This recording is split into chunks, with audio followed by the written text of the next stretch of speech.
Là, nous sommes au milieu d'une colonie de manchots adélie. C'est l'espèce la plus abondante sur l'archipel, à peu près 40 000 couples actuellement. C'est une espèce qui a connu une reproduction catastrophique l'année dernière, puisque sur 40 000 couples, on a une année normale entre 40 000 et 50 000 poussins. L'année dernière, il y en avait 0.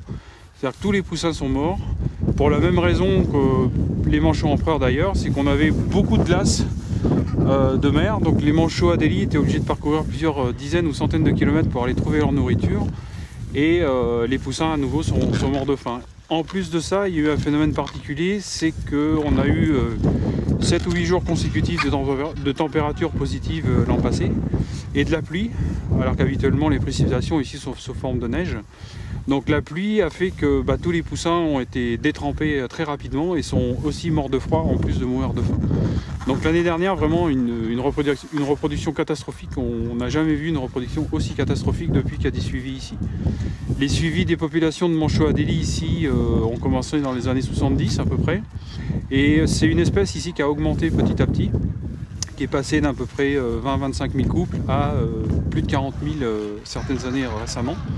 C'est assez paradoxal ici, ça s'explique parce que cette partie-là de l'Antarctique, la glace a diminué à cause du réchauffement climatique et le site est devenu plus favorable pour cette espèce à cette localité-là.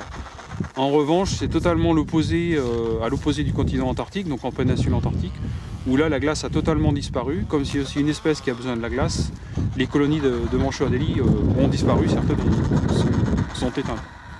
On retrouve là un phénomène général en fait qui est lié au changement climatique, c'est que c'est pas quelque chose d'uniforme.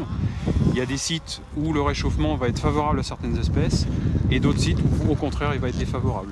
Actuellement ici c'est plutôt une période favorable.